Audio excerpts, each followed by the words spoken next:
This is Censor Stew. United States military movements seem odd, so I wanted to discuss it. Some news reports suggest the United States might attack Venezuela. Things in America are unusual, so let's explore this topic today. Currently, the movements of the United States military are unusual. There is news that the United States military is gathering various warships in the waters near Venezuela. It's more than a simple exercise. The New York Times reports it could signal the start of a military operation to change Venezuela's regime, attracting global attention. Why is the United States targeting Venezuela? First, here are the forces confirmed to be arriving near Venezuela's international waters. The United States has sent 3 Arleigh Burke-class Aegis destroyers, 4,000 Navy and Marine Corps personnel, P-8 reconnaissance aircraft, and at least 1 attack submarine.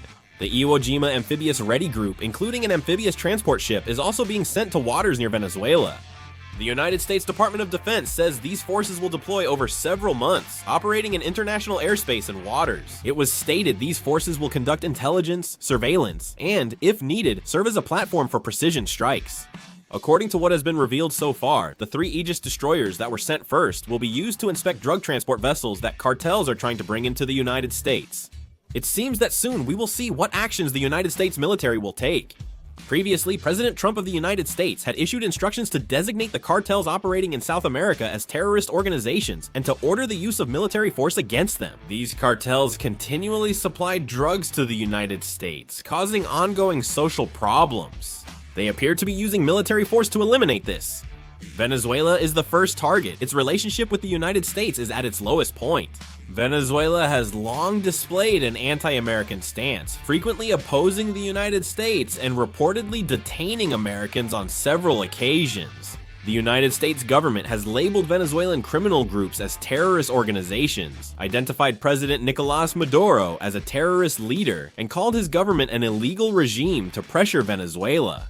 For example, the United States offered a $50 million bounty for President Maduro, accusing him of leading a cartel. This equals about 69.5 billion won. The United States Department of Justice reportedly seized President Maduro's assets, including 2 private jets and 9 vehicles, worth $700 million, about 960 billion won. But to make matters worse, they've even sent warships right up to Venezuela's doorstep, so the tension between the two sides is growing even more. President Maduro of Venezuela announced on August 18th he would deploy up to 4.5 million militia members nationwide. He also declared that they would defend their seas, skies, and territory. President Maduro announced on state television that he would launch a special plan to protect the entire country. The United States says it won't back down and will respond directly. So far, it is not yet clear exactly what this special plan is. It seems clear to everyone that Venezuela is responding quite sensitively to the actions of the United States. We need to closely monitor these militias, which are paramilitary groups formed by former President Hugo Chavez as a reserve force. Venezuela's population is about 30 million. Roughly 1 in 6 or 7 Venezuelans is being recruited into the militia. The issue is that many questions are being raised about sending United States military forces near Venezuela. Given the scale of the forces moved by the United States Department of Defense and President Trump's orders, it's clear the United States government has a larger plan. Too much military force is being used just to address the cartels. According to foreign news reports, they're bringing cannons to a knife fight. It's definitely true that they're bringing excessive force just to deal with the cartels, that's worth mentioning.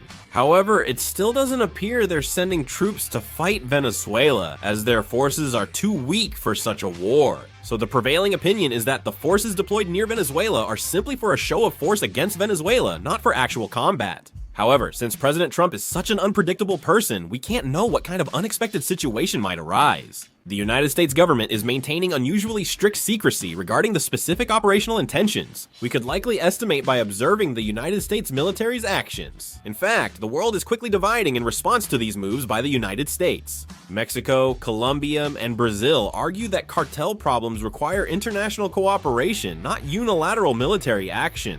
China has strongly opposed these United States actions. On August 21st, China criticized the increase in United States military power and warned against foreign interference.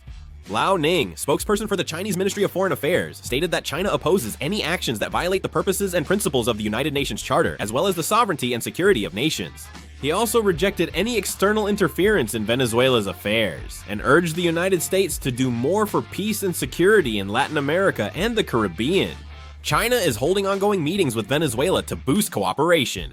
A Hong Kong South China Morning Post report says China and Venezuela recently met and made significant progress in joint projects. China has invested $67 billion, or nearly 100 trillion won, in Venezuela, which is much more than it has invested in other South American countries.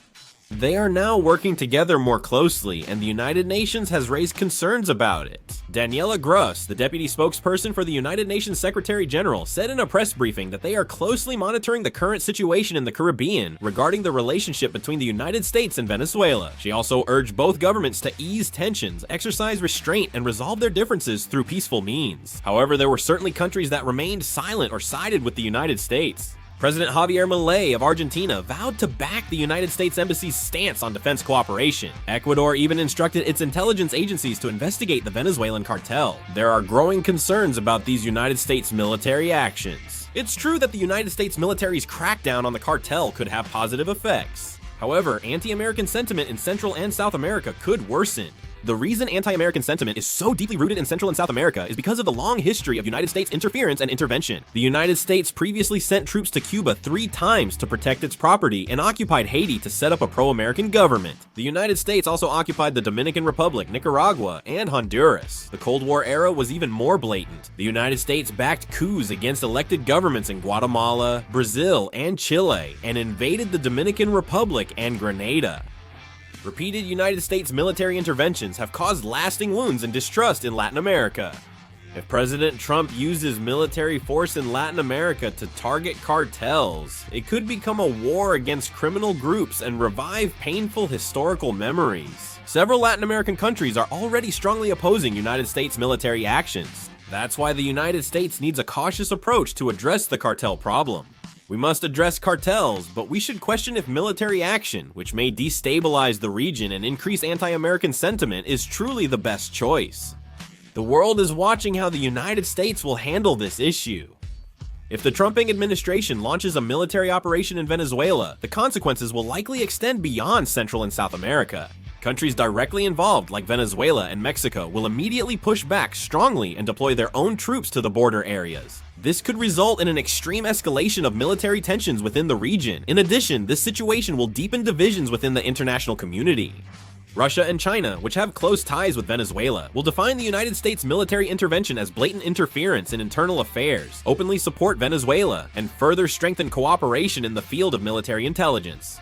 If this happens, Central and South America are likely to become the new battleground of a new Cold War between the United States, China, and Russia. Nations will align based on their interests and engage in intense diplomacy. The rationale for eradicating cartels may lose significance. Also, cartel forces are highly likely to carry out retaliatory terrorist attacks or assaults targeting Americans in response to United States military intervention. This may harm innocent civilians, blurring the original war on drugs goal and turning it into international power struggles and military clashes.